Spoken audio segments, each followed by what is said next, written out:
Amados amigos y hermanos en Cristo, sean todos ustedes bienvenidos a este canal de audiolibros cristianos.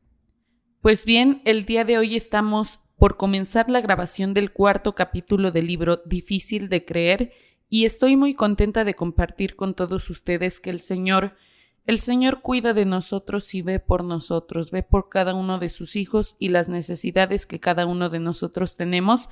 Como hemos visto en el libro, pues no es esa la intención con la que deberíamos acercarnos a nuestro Señor, pero dentro de su infinito amor y misericordia, Él también cubre estas necesidades.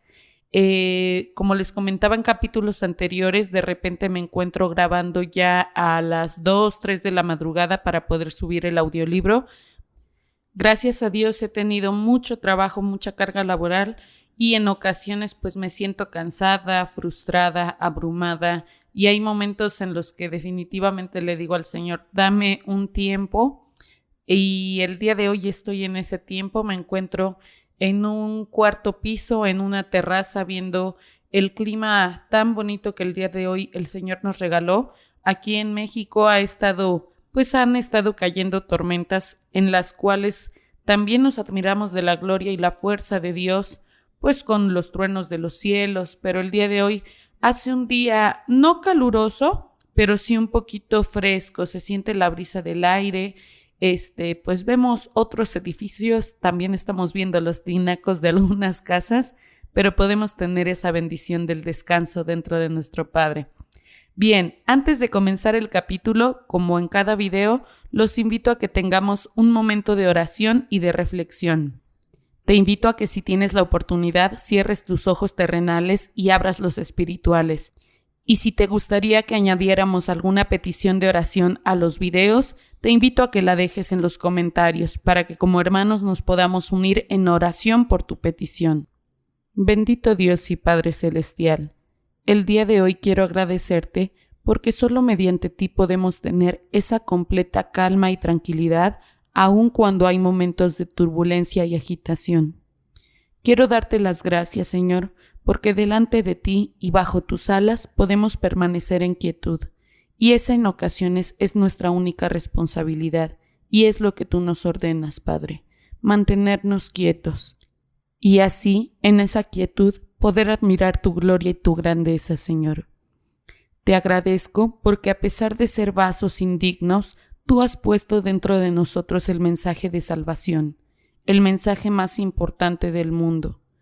Te pedimos que nos muestres cómo compartirle al mundo ese mensaje, para que no sea tergiversado. Te pedimos que pongas en nuestra boca las palabras correctas, para que el nombre de tu Hijo Jesucristo sea glorificado. Señor, el día de hoy quiero pedirte que nos des la fortaleza, el valor y la conciencia para no avergonzarnos de ese mensaje, independientemente de lo difícil o imposible o ridículo que para algunas personas pueda sonar.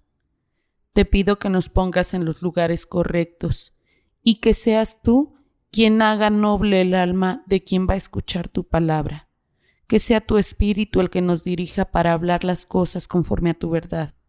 Te pido que nos utilices, Señor, como los vasos de barro que somos. Que seas tú quien nos moldee a tu gusto, Padre. El día de hoy, Padre, quiero pedirte por todas las personas que se han negado a escuchar de tu palabra y también por todas aquellas que a pesar de que se les ha presentado el Evangelio de la forma correcta en la que tú lo expones, han preferido vivir en la comodidad de escuchar a una religión que les presenta a un Dios falso, un Dios que no tiene amor por la santidad y que no es un juez justo, sino corrupto como lo somos los hombres en la tierra.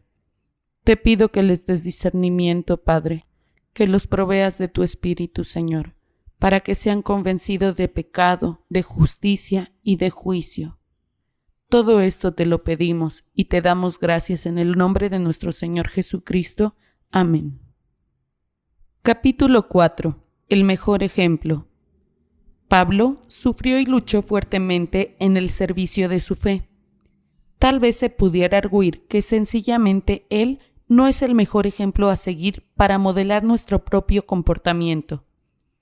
¿Qué tal si miramos al ejemplo máximo de maestro y expositor cristiano, Cristo mismo? De seguro, veremos cómo manejar este mensaje nada atractivo de un Salvador crucificado, de quien solo la escoria de la sociedad predicaba. De seguro, por lo menos veremos un destello de éxito. No obstante, según las normas del mundo, cuando Jesús empezó a predicar su propio evangelio en su tierra natal, fue un fracaso todavía más espectacular que Pablo. Este episodio de la vida de Jesús es una de las porciones más absorbentes e impactantes de la Biblia. Sus palabras en la Biblia reflejan el asombro y la emoción del momento, y todavía nos dejan boquiabiertos con su poder y fuerza.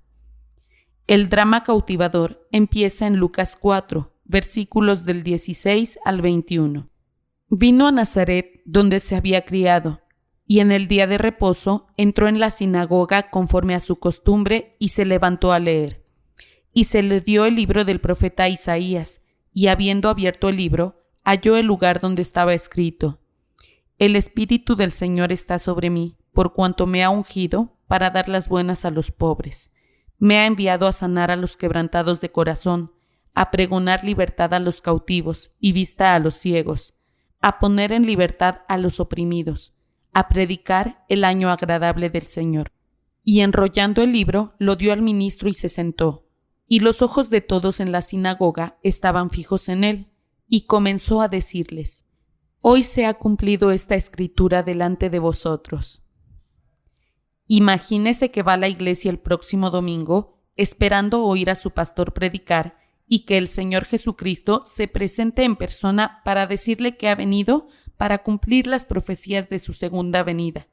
O sea, todas las profecías de la gloria de su reino de la salvación en la tierra. Imagínese que usted llega esa mañana y Jesús, parado en el púlpito, le dice que se ha cumplido el tiempo para el cumplimiento de todas las promesas divinas relacionadas con su regreso. Pues bien, eso es algo parecido a lo que sintieron los judíos que se hallaban en la sinagoga ese día.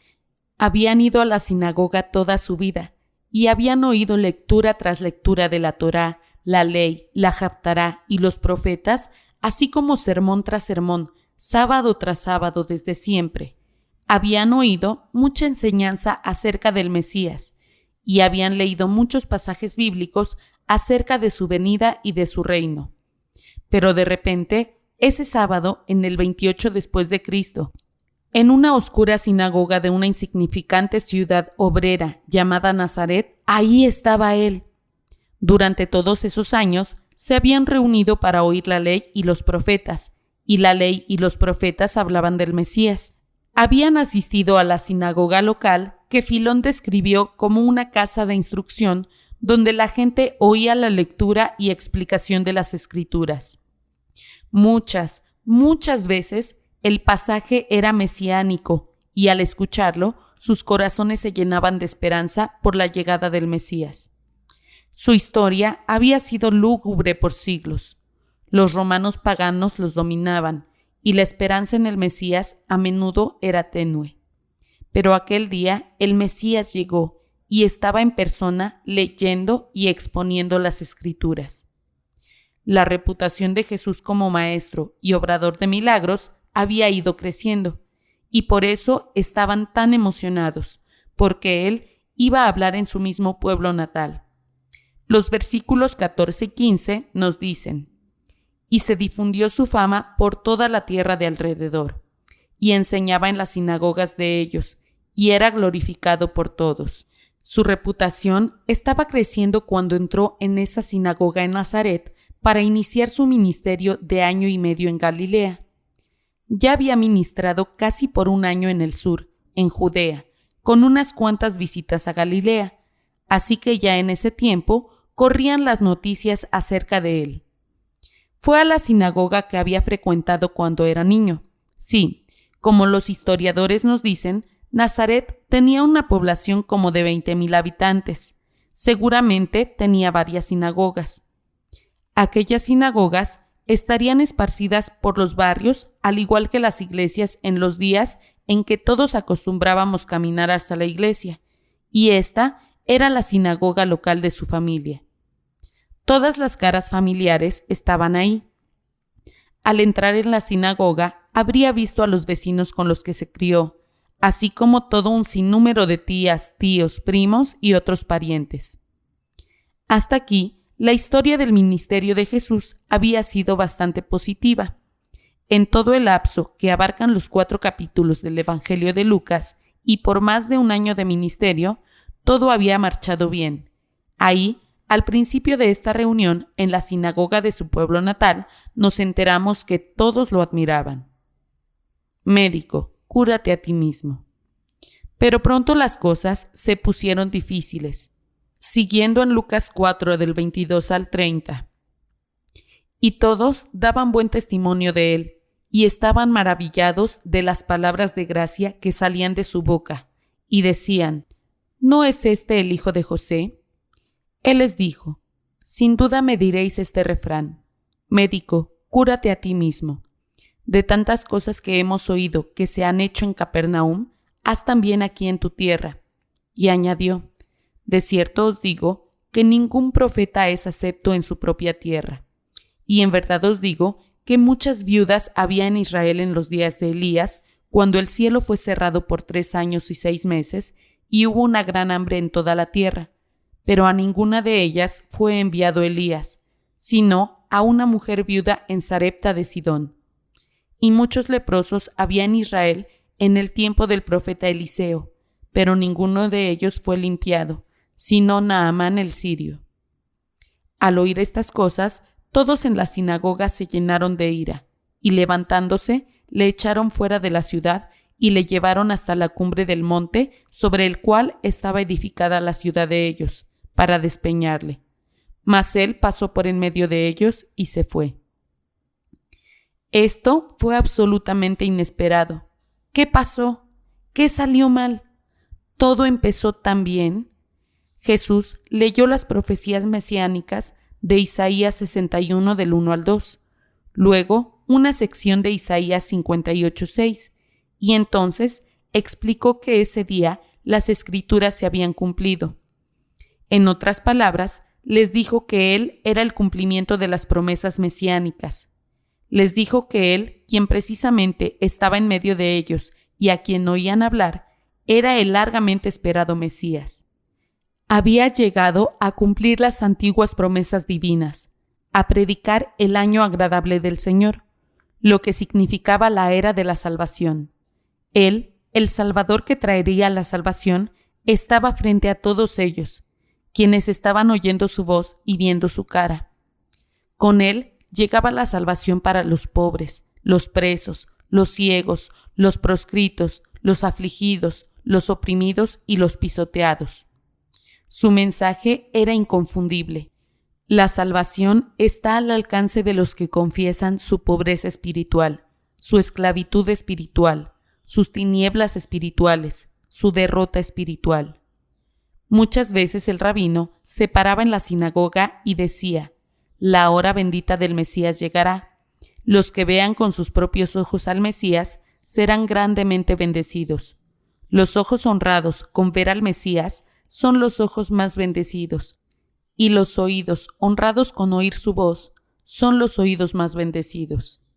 Aquel día, aquellos judíos eran precisamente esos testigos oculares. Eran los bendecidos entre todas las naciones de todas las generaciones, porque fue a ellos que Él vino, a aquel grupo en aquel pueblo insignificante con aquella pequeña sinagoga. A ellos había llegado el Mesías de Dios, el Salvador del mundo, con el mensaje de salvación, riquezas espirituales, perdón, liberación y vida eterna. Ningún sábado empezó jamás de manera tan auspiciosa. Sin embargo, ningún sábado acabaría de manera tan trágica. Esto lo clava a uno en la página, y uno se pregunta cómo pudo suceder. ¿Cómo pudo Jesús dejar que todo acabara tan mal? ¿No tenía sagacidad para verlo? Al principio, sus palabras cayeron bien, y todos se maravillaban al oírlas. Ahora bien, eso no quiere decir que creían en él como Mesías, sino que el cuchicheo era muy positivo. Estaban asombrados por las palabras de gracia que salían de sus labios. Tal vez se preguntaban qué querría decir su mensaje. Algunos deben haber cuestionado por qué se detuvo en su lectura a la mitad de Isaías 61:2, donde habla del año aceptable del Señor, aunque el resto del versículo decía, y el día de venganza del Dios nuestro. ¿Por qué dejó fuera la venganza? En verdad, ellos tenían ansias de que el Mesías llegara, pero francamente tenían tantas ansias de que llegara y se vengara de los enemigos gentiles como de que llegara y trajera la salvación a Israel. Odiaban a sus opresores. Debe haber fastidiado a algunos de ellos que Jesús no terminara su lectura. Hasta Juan el Bautista había hablado del inextinguible castigo de fuego del Mesías. Estaban más que listos para eso, pero el día de venganza sería en el futuro. Jesús no estaba ahí ese día para vengarse de nadie, estaba ahí para dar salvación. Toda su vida evitó expresiones de venganza. Estaba en la tierra para la salvación de todo el que se reconociera pobre, preso, ciego y oprimido. Los que oyeron a Jesús quedaron incluso más asombrados de su capacidad para expresarse. Los oradores poderosos siempre han logrado cautivar a las personas. Vez tras vez, a través de la historia, los grandes oradores se han ganado la mente y el corazón de sus oyentes con grandes discursos. Estas personas acababan de oír al mejor orador que jamás ha vivido. Las palabras que salían de sus labios eran como palabras que jamás antes había oído nadie. Lucas no anota todo el sermón, pero fue una explicación de esas profecías del Antiguo Testamento. Me gusta pensar que duró por lo menos 1 hora. La gente estaba perpleja de sus dones de orador porque nunca antes le habían oído enseñar ni predicar, aunque se había criado entre ellos. Cuando lo hizo, se asombraron. Era el mejor comunicador que jamás había abierto su boca, y poseía una comprensión impecable y consumada de la verdad, pasión pura y santa por esa verdad, impecable razonamiento, interpretación exacta y destreza sin par con el idioma. Estoy seguro que su voz y ademanes era la perfección total, como lo era todo en él. Jesús los dejó asombrados. Nadie jamás dijo algo semejante a lo que decían los críticos de Pablo. Su presencia corporal es débil y la palabra menospreciable. La verdad era precisamente lo opuesto. Jesús asombraba en presencia y en palabra. Ellos repetían, ¿no es este el hijo del carpintero? La familiaridad engendra su desprecio normal. No podían negar la majestad de su oratoria. No podían soslayar la maestría con la que había comunicado el mensaje. Era sin igual a nada que habían jamás oído. Pero lo que no encajaba en el cuadro era que aquel sujeto era el hijo del carpintero José que solía corretear por las calles. No podían imaginarse que era de quien el Dios del cielo hablaba cuando dijo, «Este es mi hijo amado». Estaban asombrados por su capacidad de comunicación y emocionados porque oían la verdad presentada con absoluta perfección y sabiduría. Entendieron exactamente lo que dijo, y su mensaje, de nuevo, era que la salvación estaba a disposición de los pobres, los presos, los ciegos y los oprimidos. Y esos eran los únicos que recibirían la salvación. Los parientes y vecinos de Jesús captaron el mensaje. Si querían salvación, tenían que confesar su pobreza espiritual, su ceguera espiritual y su esclavitud espiritual. Tendrían que negarse a sí mismos, o sea, reconocer su abyecta pobreza espiritual. Lo que salió mal fue que el evangelio verdadero, aun si se predica majestuosamente y en su pura perfección y poder, no complació a la multitud más de lo que la complace hoy. ¿Qué hay de divertido y de satisfactorio en eso de reconocer que uno está totalmente desválido espiritualmente? Era lo menos que los judíos estaban preparados a recibir. Y Jesús ni siquiera tocó el asunto de tomar la cruz. Los judíos eran justos a sus propios ojos. Eran los nobles escogidos de Dios y consagrados. Adoraban al Dios vivo y verdadero de Israel. Asistían a toda reunión en la sinagoga.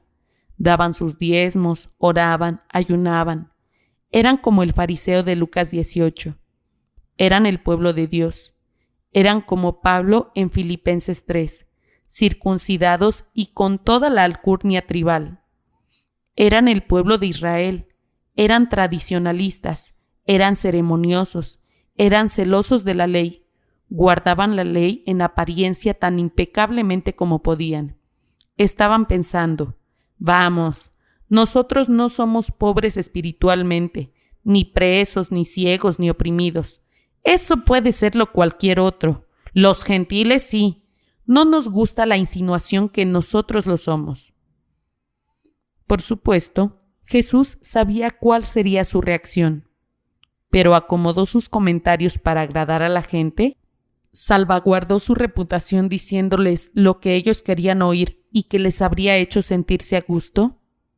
¿Ignoró la verdad a favor de lo que ellos pensaban que necesitaban? No. Les dijo la verdad cruda y sin adornos. Pesárele a quien le pesare.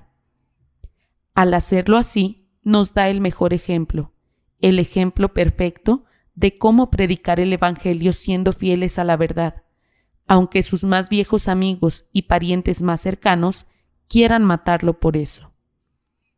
Es preciso una acusación bien fuerte para poner tan rápido en nuestra contra a los seres más cercanos y queridos. Sin embargo, después de apenas un sermón, todos se convirtieron en una chusma lista para linchar a Jesús.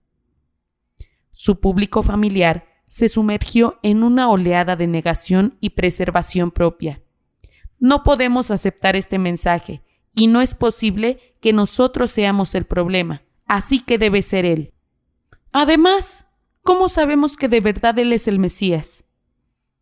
Así que simplemente levantaron una barrera y negaron las pruebas obvias. No sabemos si Él es el Mesías. Y Jesús leyó sus pensamientos como lo había hecho en el pasado. Juan 2:24 al 25 dice que cuando estaban en Judea, muchos acudían a Jesús, pero Él no se confiaba de ellos, porque sabía lo que había en el hombre. Era omnisciente y sabía muy bien lo que planeaban. Así que les dijo en Lucas 4:23, sin duda me diréis este refrán, médico, cúrate a ti mismo. De tantas cosas que hemos oído que se han hecho en Capernaum, haz también aquí en tu tierra. En otras palabras, si quieres que creamos en ti, entonces, médico, cúrate a ti mismo. No nos digas que eres médico si no lo puedes demostrar. Les ofreció palabras de salvación, perdón, buenas noticias, liberación, y también hizo milagros en medio de ellos.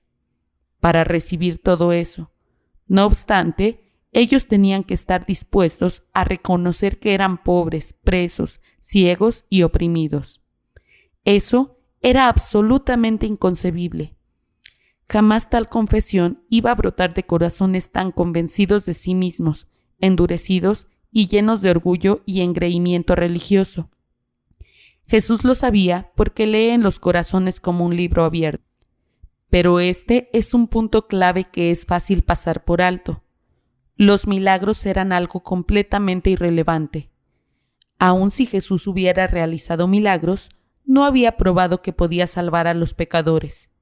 Si hacía algún milagro, ¿habría probado que podía trasladar a las personas del reino de las tinieblas al reino de la luz? Si realizaba algún milagro, ¿habría eso demostrado que podía salvar sus almas del infierno? ¿Verificaría eso que podía darles vida eterna y llevarlos al cielo? No. Usted puede reunir a todos los llamados obradores de milagros, desde Janes y Jambres, y los magos egipcios, hasta el mismo Simón el mago en el Nuevo Testamento. Puede reunir a todos los oráculos de Delfos, y todos los magos negros y magos blancos. Puede reunir a todos los sanadores de fe abracadabrantes y a los televangelistas, ponerlos en fila y hacer que realicen toda su función de lo que ellos llaman milagros. Cuando hayan terminado, sea que sean ciertos o falsos, no habrán demostrado que Jesucristo puede salvar del infierno a alguien. Todos esos presuntos milagros, que se hacen en televisión hoy no aportan absolutamente nada al poder del Evangelio. No sé qué es lo que esos sanadores piensan que están logrando mediante la reproducción de milagros. Como si falsificar milagros de alguna manera va a hacer que la gente crea en Jesucristo. No lo hace, no lo logra y jamás lo logró. Jesús expulsó la enfermedad y los demonios de toda la tierra de Israel con milagros auténticos y lo pusieron en una cruz. Para el público de Jesús la cuestión no era aceptar los milagros, porque ellos no podían cuestionar legítimamente la capacidad que Jesús tenía para realizarlos. Lo demostraron cuando le pidieron que hiciera en Nazaret lo que sabían que había hecho a unos 30 kilómetros de distancia, en Capernaum. Ahí había hecho milagros al igual que en las bodas de la población vecina de Caná, donde convirtió el agua en vino. Otros milagros tuvieron lugar en Judea y Galilea, que los galileos deben haber conocido bien, porque iban ahí a menudo durante la Pascua y otras fiestas. Así que la información acumulada respecto a los milagros iba creciendo, y la evidencia era tan irrefutable que no los pusieron en tela de duda. En otras palabras, creyeron que Jesús había hecho señales asombrosas en otras partes, pero querían que las hiciera ante ellos. A decir verdad, en todo el Nuevo Testamento, la población judía y los dirigentes judíos jamás pusieron en tela de duda los milagros de Jesús. En Juan 11:47, los fariseos y principales sacerdotes reconocieron que Jesús obraba señales y realizaba milagros. Jamás lo dudaron, y por eso su petición a Jesús no era sincera. Estaban pensando: quisiéramos creer que eres el Mesías que trae la salvación y el reino prometido, y que puedes tomar a los pobres espirituales y hacerlos ricos, a los presos espirituales y darles libertad, a los ciegos espirituales y darles vista, a los oprimidos y temerosos espirituales y librarlos. Así que para probarlo, ¿nos harías el favor de subir al aire, dar un par de volteretas y luego volver al suelo?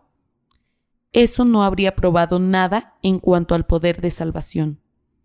Eran como los políticos de nuestros días, que cuando no pueden ganar en un asunto, cambian de tema y atacan a los adversarios de modo personal o parlotean incansablemente acerca de sus propios proyectos favoritos sin que importe el tema que tengan entre manos. La gente de Nazaret no se inclinó por su mensaje, el cual consistía en que si querían la salvación, tenían que reconocer su bancarrota espiritual y la verdadera condición de sus perversos corazones. Eran demasiado orgullosos y demasiado confiados de su propia rectitud, demasiado escépticos en su cuidadosamente elaborada forma de defenderse. Jesús dijo que él era el Mesías, y la gente insistió en que lo demostrara: médico, cúrate a ti mismo, de una manera que entorpeció o reencauzó la esencia de su mensaje. No cuestiones nuestras presuposiciones en cuanto a nuestra fe o lo que pensamos de nosotros mismos. No es culpa nuestra si no creemos. Jesús, es culpa tuya. Tu función no es positiva ni convincente ni divertida. Los milagros, en efecto, afirman la fe de los que creen, pero no ayudan en nada a los que no creen. Los que oían a Jesús no querían la salvación que él ofrecía si la condición era reconocer que necesitaban de él. Querían milagros, pero no como prueba, sino como medio para la justificación propia. En realidad, estaban diciendo: ¿por qué tenemos que creer en él? No tenemos ninguna prueba de que sea el Mesías. Por supuesto que la tenían. Podían haber comprobado que él era el Mesías en un instante. ¿Cómo? Arrepintiéndose y creyendo en él como Señor y Salvador. Escogieron no hacerlo. Escogieron levantar una cortina de humo en su entendimiento, y Jesús les leyó el pensamiento. Rechazaron la única manera incuestionable en que los judíos en esa sinagoga o cualquier otra persona pudieran haber comprobado que Jesús era el Mesías y no tenía nada que ver con milagros ni con sanar gente. Podían muy sencillamente haber reconocido su pecado, haberle pedido que lo salvara y haber visto si experimentaban o no la gozosa bendición y clara conciencia que viene a los que se arrepienten. No tenía ninguna intención de hacerlo, y Jesús lo sabía. Una brillante concesión. En Lucas 4:24, Jesús dijo: «De cierto os digo que ningún profeta es acepto en su propia tierra». En lugar de cierto, algunas versiones retienen el amén del griego, que quiere decir les aseguro solemnemente. Es un modismo que quiere decir estoy diciéndoles la verdad. Ningún profeta es bienvenido en su propia tierra. Ningún profeta es dectos, aceptado en su propia tierra. Los expertos siempre vienen de fuera, ¿no es así? Es otra prueba de que la familiaridad engendra desdén. Jesús estaba haciendo una pequeña concesión. Les dijo, en breve: «Comprendo que para ustedes es difícil ir más allá del hecho de que soy un individuo de aquí, que crecí aquí, que soy el hijo de José y María, y que esta es la sinagoga en la que ustedes me han visto toda mi vida. Lo comprendo». Pienso que hay un ápice de misericordia en las palabras de Jesús, diciendo que comprendía que ningún profeta es aceptado en su propia tierra. Repitió esta frase 1 año y medio más tarde, cuando volvió a la misma sinagoga, conforme nos dice Mateo 13:57 y Marcos 6:4. También se ve en Juan 4:44.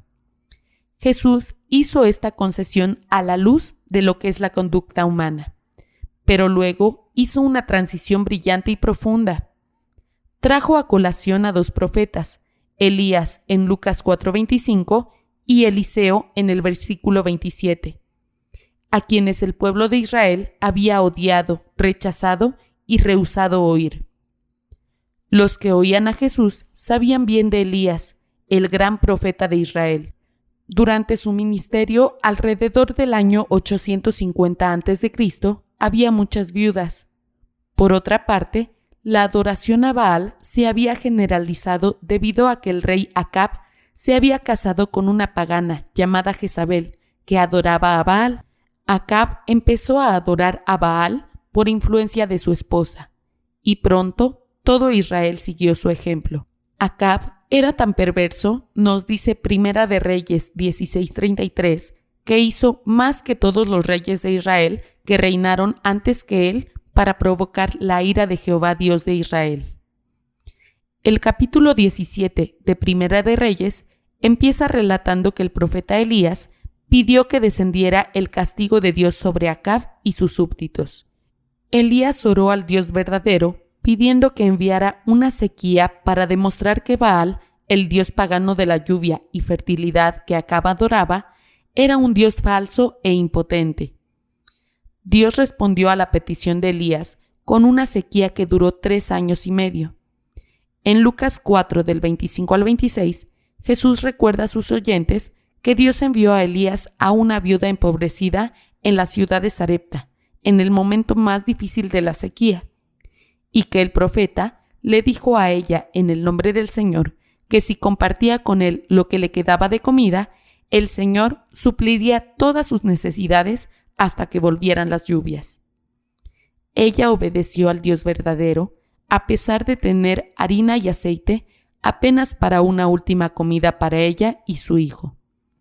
La mujer dio a Elías la comida que él le pidió. Para ella fue una decisión de vida o muerte.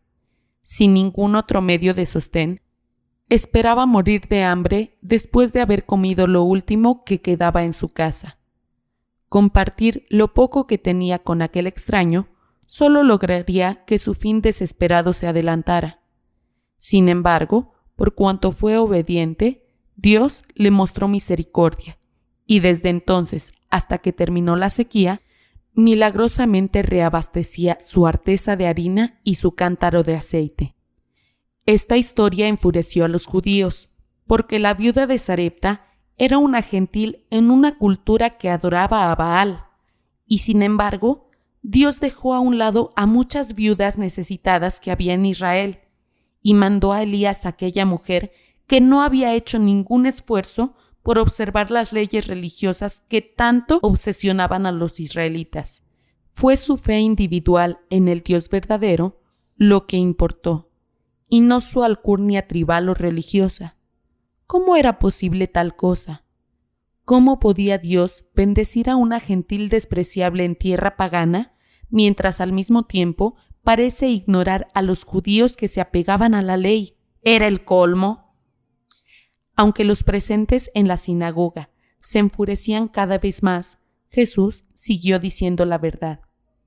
En el versículo 27 pasa a relatar una historia de Eliseo, que vivió después de Elías entre los años 850 y 790 a.C., cuando había muchos leprosos en Israel. La lepra era un término genérico que abarcaba toda una variedad de enfermedades antiguas que afectaban la piel, según se describe en Levítico 13, y que incluía desde problemas superficiales hasta asuntos serios. También puede haber incluido lo que hoy llamamos lepra, esa enfermedad aterradora que se conoce también como el mal de Hansen. Eran enfermedades que tendían a desfigurar a la persona, y algunas se podían extender con rapidez aterradora. Hacían que las víctimas quedaran inmundas ceremonialmente, por lo cual quedaban excluidas de todo compañerismo, actividad social y contacto familiar, y se les aislaba porque otros temían contagiarse. Aunque hoy en día, con el tratamiento moderno, el riesgo de contagio del mal de Hansen es minúsculo. Israel tenía a muchos de estos proscritos en cuarentena física debido a sus horribles dolencias. Fue en tiempo de Eliseo quien no les caía muy bien. Eliseo no tuvo más honra en su propia tierra que Elías. El pueblo seguía adorando a Baal y seguían dándole la espalda al Dios vivo y verdadero. Y entonces hubo lepra por todas partes. Lucas 4:24 dice que Dios no limpió a ningún leproso excepto a Naamán el sirio. ¿Cómo detestaban los judíos esa historia? Naamán era comandante en jefe del ejército en una nación conocida como Aram. Comandaba a los terroristas que siempre estaban saqueando a Israel. Cruzaban la frontera, hacían su pillaje, mataban judíos, se llevaban como esclavos a hombres y a mujeres a Siria. Naamán era un violento dirigente enemigo, como los modernos militantes palestinos que atacan a los judíos, y además de gentil, era leproso. Era lo más despreciable que una persona puede ser. En una de esas incursiones descritas en Segunda de Reyes 5, capturó a una muchacha y se la llevó como esclava a su esposa. Asombrosamente, la muchacha tenía una actitud compasiva. Sabía que el hombre era leproso y le dijo que debía ir a Israel a buscar a un hombre de Dios llamado Eliseo, porque Dios podía curarlo por medio de él. Naamán empezó a creer en el poder del Dios de Israel y con el tiempo, mediante una serie de hechos, terminó buscando a Eliseo. Eliseo le dijo a Naamán que el Dios de Israel lo sanaría si se sumergía 7 veces en el río. Esta sugerencia enfureció a Naamán. Era un personaje orgulloso, que se tenía como un personaje muy importante, hombre de gran prestigio, jefe militar de estatura, dignidad y nobleza. Ni en sueños iba a rebajarse sumergiéndose 7 veces en un río. Hasta se quejó de que Eliseo hubiera escogido un río sucio, cuando en su propia tierra había un río muy limpio y bello. Pero Naamán emprendió el regreso a su casa, y su criado le dijo: ¿acaso no es mejor un río sucio y un Naamán limpio? Naamán empezó a reconsiderarlo todo. Se dio cuenta de su desesperación. Se percató de que no había ni alivio, ni cura, ni sanidad, excepto por medio del Dios de Israel. ¿Es este hombre realmente un hombre de Dios? ¿Es Dios un Dios verdadero? ¿Es Eliseo realmente su profeta?, pensaba Naamán. ¿Cómo voy a saberlo si no me someto a lo que me pide? En mi desesperación, en mi destitución, en mi enfermedad, tengo que hacer lo que este hombre me dice que haga. Así sabré si es hombre de Dios y si el Dios de Israel de veras puede librar. Así que fue y se sumergió 7 veces en el sucio río de Eliseo. ¿Sabe qué? Quedó limpio de todo indicio de lepra. Si usted hubiera estado sentado en la sinagoga en esos momentos, habría estado diciéndose: esto no está bien. Así que nosotros somos peores que una viuda gentil de la tierra de Jezabel. Somos peores que un sirio terrorista leproso y gentil. Es intolerable. Dios pasa por alto a nuestras viudas y leprosos y muestra su gracia a los paganos. Y va a pasarnos por alto ahora si no aceptamos a Jesús como Señor y Mesías. El fruto del orgullo espiritual. No en balde, Lucas 4:28 dice que quienes estaban en la sinagoga al oír estas cosas se llenaron de ira. Nada es peor que el orgullo espiritual, porque es una barrera que los egocéntricos levantan y que los separa de la salvación. El Señor había dicho: saben que he venido a salvar, y eso es todo. Ahora bien, solo puedo salvar a los pobres, los presos, los ciegos y oprimidos. No importa si se trata de una mujer gentil o un sirio leproso. Lo que importa es que el individuo vea su bancarrota y su pobreza abyecta, y que venga a mí como el odiado cobrador de impuestos que se golpeaba el pecho y contrito clamaba: Dios, sé propicio a mí, porque soy un pecador. Lucas 18:13. O el hombre que dijo: Señor, creo, ayuda mi incredulidad. Marcos 9:24. Tal vez no sepa todo lo que hay que saber, y su fe tal vez no sea completa. Pero si viene en su desesperación y dice: no tengo alternativa, veo lo que soy y veo lo que tú puedes hacer por mí, entonces sabrá que yo soy el Mesías. No podemos conocer a Jesús como el Mesías mientras no nos entreguemos a Él. Yo no podía conocerle como mi Salvador si no le entregaba mi vida. Pero le conocí. Hacer desfilar ante mí una infinita cantidad de milagros no hubiera probado nada. Los milagros están fuera del asunto. Usted nunca sabrá si Jesús puede salvar del infierno su alma, darle vida nueva, crear de nuevo su alma, poner ahí su Espíritu Santo, perdonar su pecado y llevarle al cielo mientras no le entregue totalmente su vida. Eso requiere negarse a uno mismo, llevar la cruz y seguirle en obediencia. Todo lo que los oyentes de Jesús pudieron ver en esa historia fue que eran menos que los gentiles. Se enfurecieron contra Jesús porque insistía en que a no ser que se vieran a sí mismos como nada mejores que un terrorista sirio leproso y nada mejores que una viuda pagana gentil, como nada mejores que los proscritos, no iban a recibir la salvación. Eso era absolutamente intolerable para quienes habían asistido a esa sinagoga toda su vida, judíos serios y consagrados. Era inconcebible porque estaban completamente convencidos de una justicia propia, que resultaba de creer que podían ganarse la salvación mediante sus propios méritos y su religión. ¿Cómo podían ser humildes cuando estaban ganándose la entrada al cielo por ser judíos, leales a la moralidad tradicional y a las leyes religiosas? Entonces, como dice en Lucas 4:29, se levantaron. De repente se armó la gorda en la atiborrada sinagoga. Agarraron a Jesús con la violencia y el odio ciego de una turba que quería lincharlo, y salieron de la ciudad bufando rumbo a un precipicio. Estaban dispuestos a lanzarlo al vacío y verlo estrellarse contra las rocas. Deuteronomio 13 decía a los judíos que podían matar así a un falso profeta. Estaban tan atrincherados en su orgullo de justicia propia, tan reacios a ver su pecado, que cuando Jesús fue a ellos al fin, trataron de matarlo. Después de esperar por tanto tiempo a su Mesías y Rey prometido, preferían destruirlo antes que permitirle que amenazara su justicia propia. Siempre llega a eso, aunque tal vez no con tanta violencia.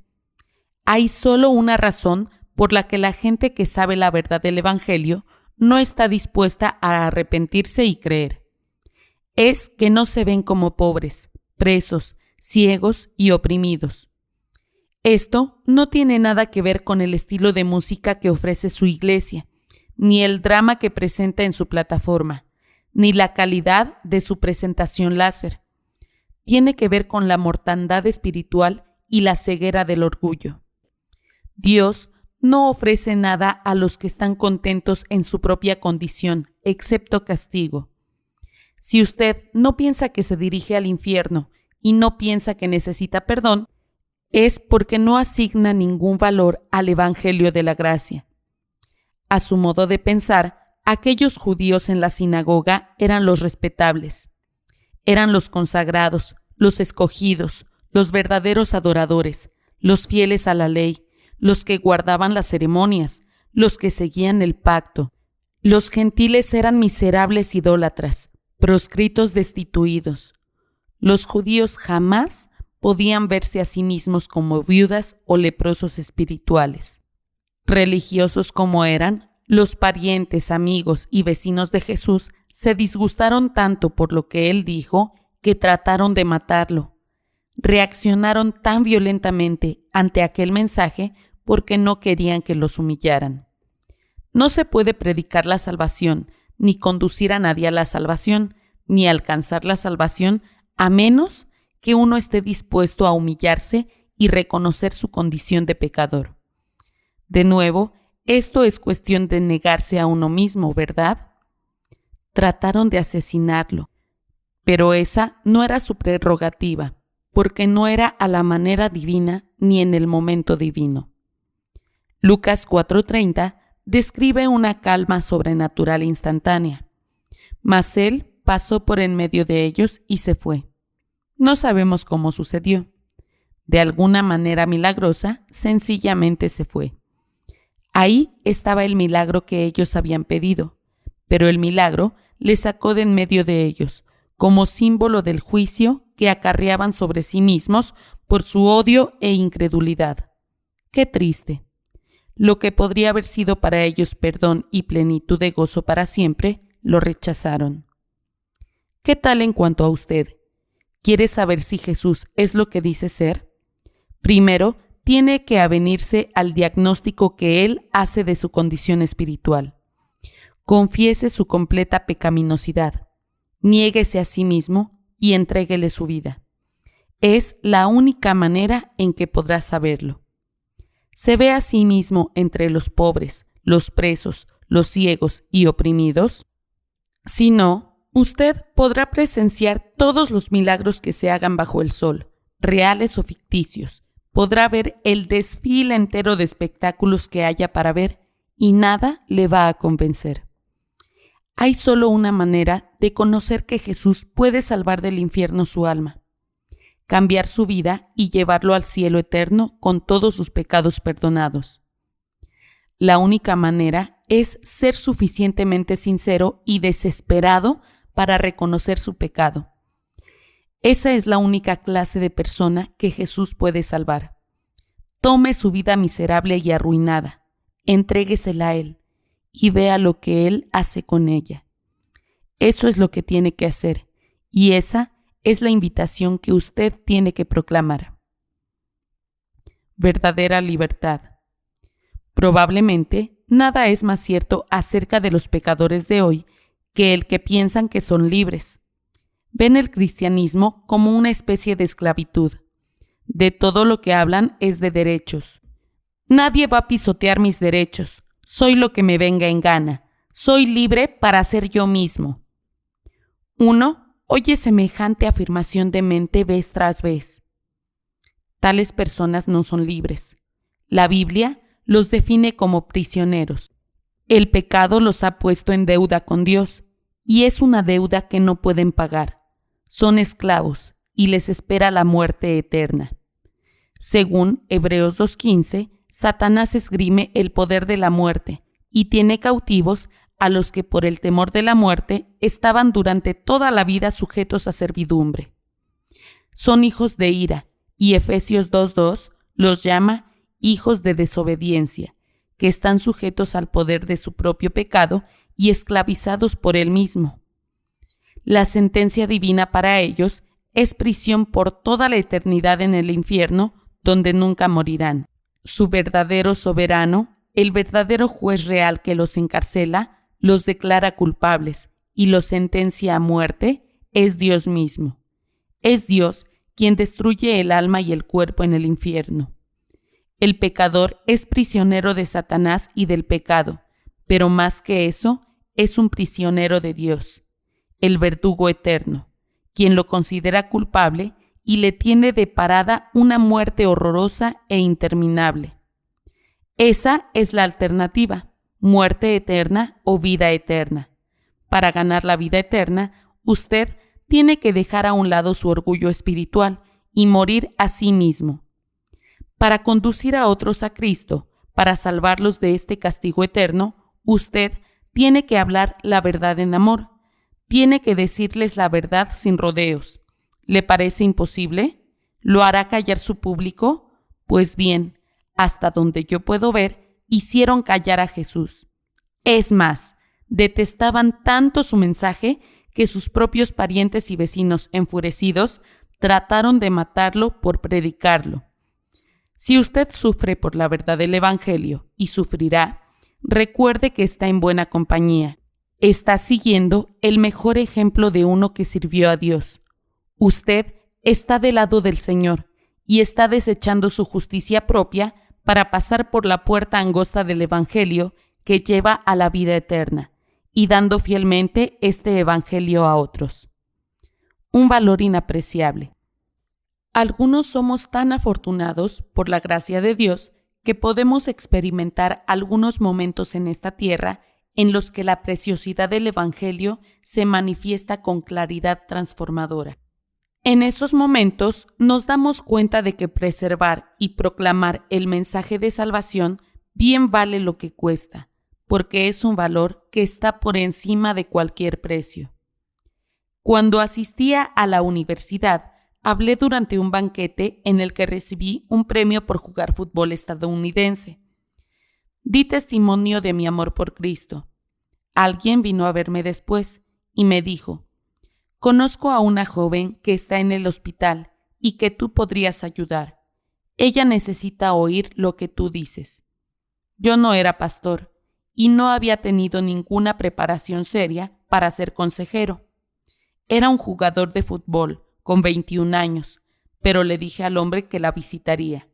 Así que fui al hospital y ahí conocí a una encantadora porrista de 17 años llamada Polly.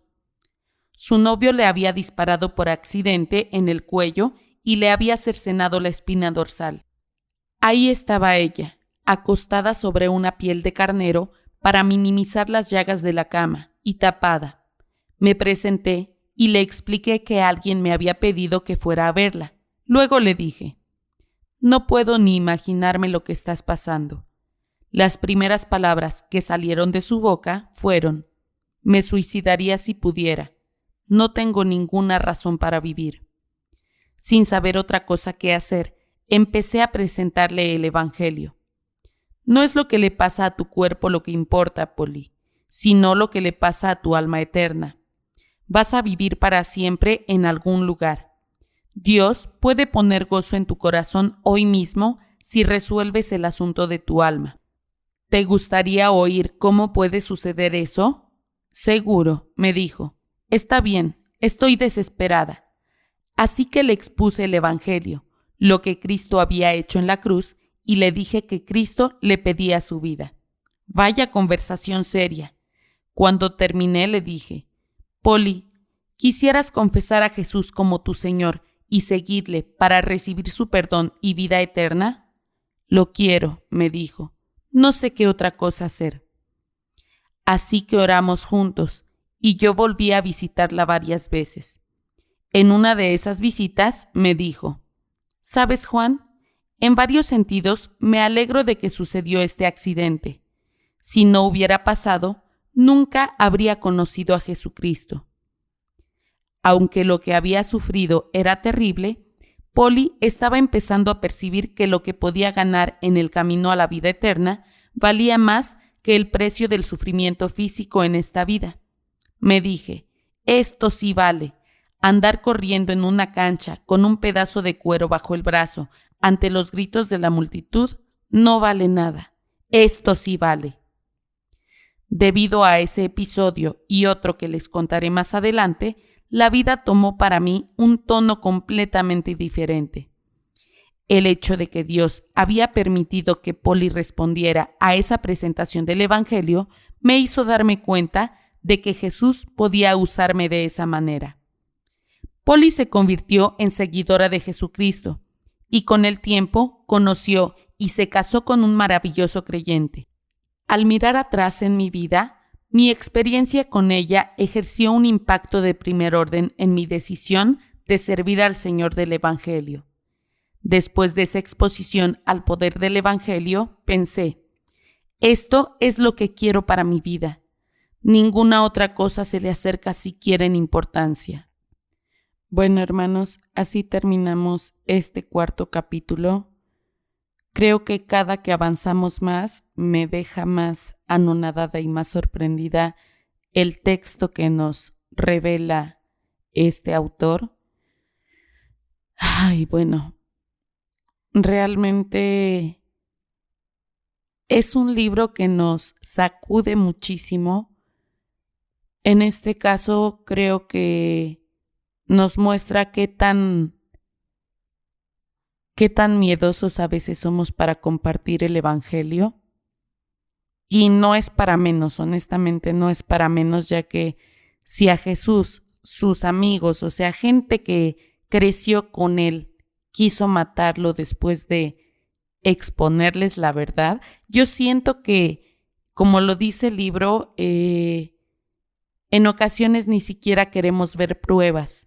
Y he conocido, e incluso puedo decir que yo fui, antes de conocer al Señor, esa persona que aún viendo la maravillosa obra de Dios dentro de la vida de la gente que estaba a mi alrededor, seguía sin creer hasta que pues yo acepté ese error con el que vivía, ¿no?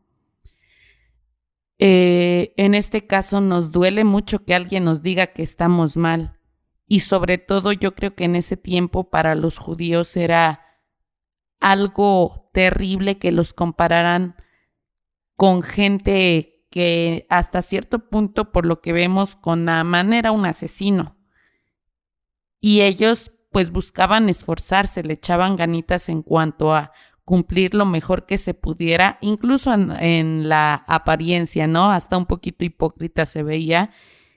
Y saber que Jesús mismo les había dicho que eran peores que el asesino, que ni siquiera pertenecía al pueblo de Dios. Entonces, ahora imaginémonos cómo nosotros vamos a presentar eso delante de la gente y decirles la porquería de personas que somos. Entonces, me ha tocado hablar con algunas personas y tienden a creer que cuando uno les muestra el Evangelio es porque nos sentimos mejores que ellos, cuando es al contrario. También me ha tocado ver mucho cristiano legalista que en este caso se pone a sí mismo como la predicación o el mensaje o el resultado del antes y el después de conocer a Jesús. Pero en este caso no se trata de nosotros, no se trata del cambio que resulta en cuanto a nuestra forma de ser, que Dios obra grandemente, pero no se trata de exponernos a nosotros mismos como ejemplo, sino como ese ser caído que todos nosotros somos y la maravillosa bondad y la gracia que Dios nos regala a través del sacrificio de su Hijo. De repente me sorprende mucho cómo Dios contesta dentro del capítulo a mi oración que hago antes de leer el capítulo, y se me hace muy raro, muy, muy raro. Si ustedes pueden si ustedes pueden escuchar la oración que se hace antes de comenzar el capítulo parece que es una respuesta a la oración. Entonces, en este caso, yo antes de este capítulo oré por las personas que se cierran a escuchar el Evangelio, y nos contesta el libro en esta sección donde Jesús le predica en la sinagoga a sus paisanos, le decimos aquí en México, y ellos se cierran y se niegan a escuchar a pesar de ser ese el mensaje que tanto estaban esperando. Entonces, a mí me sigue sorprendiendo esto y siento que es un libro muy, muy, muy fuerte, pero también muy, muy sabio en cuanto a lo que nos enseña. Eso sería todo, hermanos, por el día de hoy. Deseo que tengan una bendecida noche y nos vemos hasta la próxima.